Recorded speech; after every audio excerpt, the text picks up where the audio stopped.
Assalamualaikum warahmatullahi wabarakatuh. Sahabat belajar, apa kabar hari ini? Semoga dalam keadaan sehat walafiat ya. Alhamdulillah, pada video pembelajaran kali ini untuk kelas 10 akan memasuki bab 7, yaitu tentang teks biografi.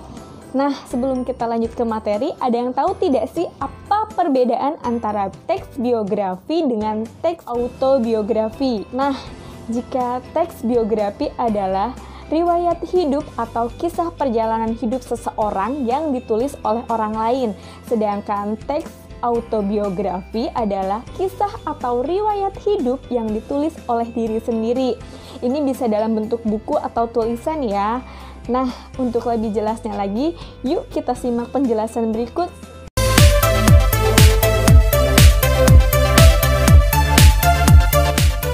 Jangan lupa untuk like, kemudian tekan tombol subscribe bagi yang baru bergabung dan nyalakan lonceng notifikasinya agar kalian tidak tertinggal video pembelajaran berikutnya.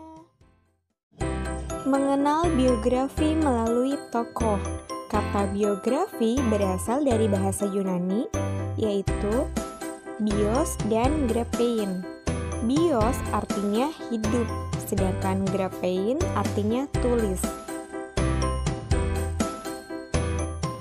Menurut Kamus Besar Bahasa Indonesia atau biasa disebut dengan KBBI, biografi diartikan sebagai riwayat hidup seseorang yang ditulis oleh orang lain, yang memuat identitas dan peristiwa yang dialami, termasuk penghargaan dan permasalahan hidup yang dihadapi.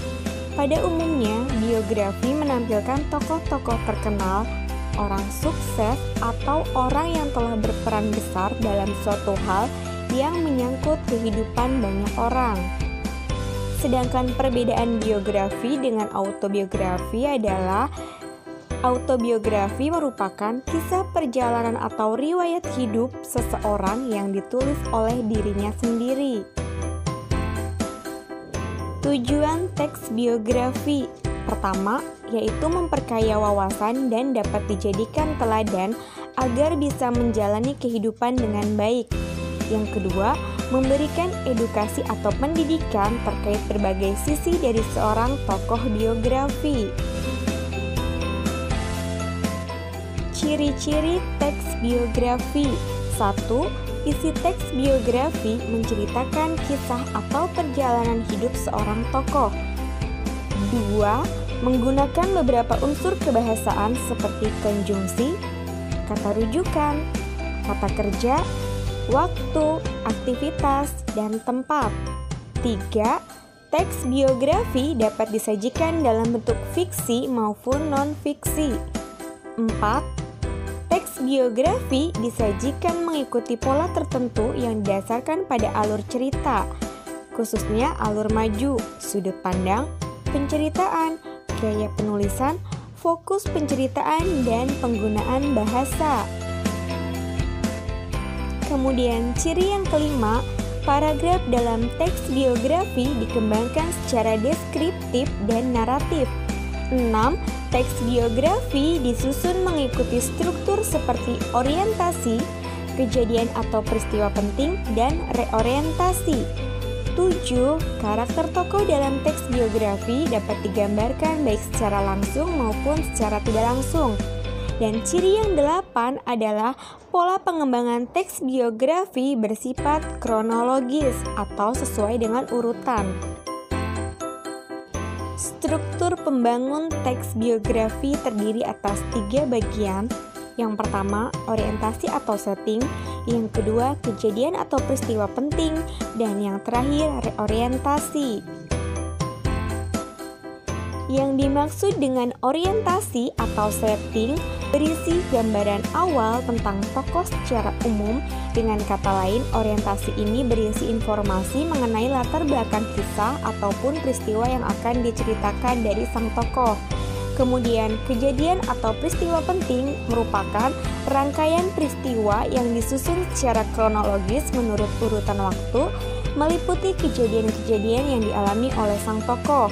Yang ketiga, ada reorientasi, yaitu berisi komentar evaluatif atau pernyataan simpulan mengenai rangkaian peristiwa yang diceritakan sebelumnya. Dalam hal ini boleh ada ataupun tidak ada. Selanjutnya, cara penggambaran karakter tokoh. Yang pertama secara langsung dan yang kedua secara tidak langsung. Jika secara langsung, maka penulis atau pencerita langsung menyebutkan karakter tokoh.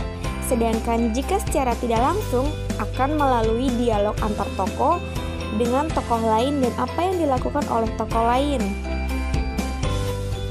Kaidah kebahasaan teks biografi. Yang pertama ada konjungsi atau kata penghubung. Ini biasanya contohnya seperti menggunakan kata sebelum, sudah, pada saat itu, kemudian, selanjutnya, hingga, sampai, dan lain sebagainya. Lalu yang kedua ada kata rujukan. Ini mengarah pada benda, tempat, ataupun urutan waktu.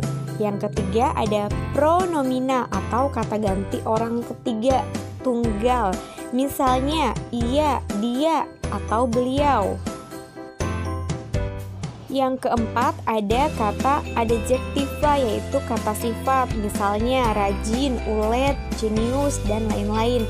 Lalu yang kelima ada kata kerja pasif untuk menjelaskan peristiwa yang dialami tokoh sebagai seorang subjek yang diceritakan. Lalu yang keenam ada verba atau kata kerja tindakan. Ini untuk menjelaskan peristiwa atau perbuatan fisik yang dilakukan oleh sang tokoh.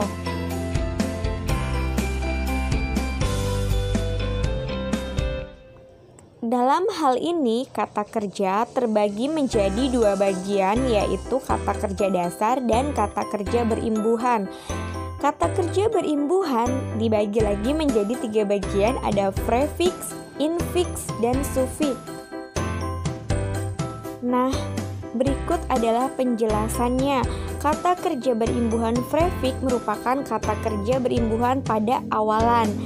Ini bisa menggunakan imbuhan me, ber, per, pe, ter, se, ke, dan mem. Contoh, kata dasarnya adalah baca. Jika diberi imbuhan awalan mem, maka menjadi kata membaca.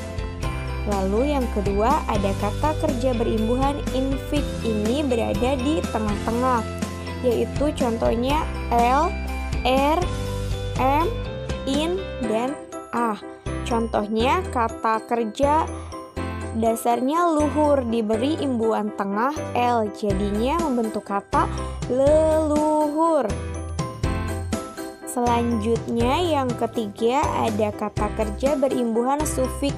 Ini merupakan kata kerja berimbuhan di akhir, seperti penggunaan kata an, i, kan, mu, ku, nya, kah, lah, ataupun tah. Contoh, kata dasarnya masak, jika diberi imbuhan an, membentuk kata masakan. Selanjutnya, langkah-langkah menyusun teks biografi. Yang pertama, mengumpulkan informasi dasar tokoh yang akan diceritakan. Yang kedua, menggali data dan informasi yang berkaitan dengan tokoh dari berbagai sumber atau referensi. 3. Memilih dan memilah data dan informasi yang diperlukan. 4. Mengolah semua data dan informasi yang diperlukan untuk membangun teks biografi. 5. Merangkai semua informasi dengan kalimat yang runtut dan bernilai sesuai kaidah kebahasaan dalam menyusun teks biografi. 6. Membangun abstrak teks biografi yang akan dibangun. Dan 7. Pengembangan abstrak sesuai dengan struktur teks biografi, yaitu orientasi, peristiwa atau kejadian penting, dan reorientasi. Nah, berikut ini adalah beberapa tokoh yang dapat dijadikan biografi yang berasal dari Indonesia.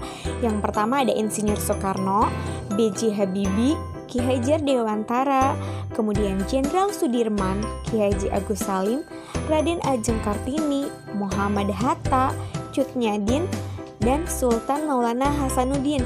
Sebenarnya banyak sekali tokoh yang dapat dijadikan biografi tidak hanya dari Indonesia ya, tapi dari dunia. Bagaimana sahabat belajar? Apa kalian sudah memahami tentang teks biografi? Sampai bertemu kembali di video pembelajaran berikutnya ya. Tetap semangat. Terima kasih. Assalamualaikum warahmatullahi wabarakatuh.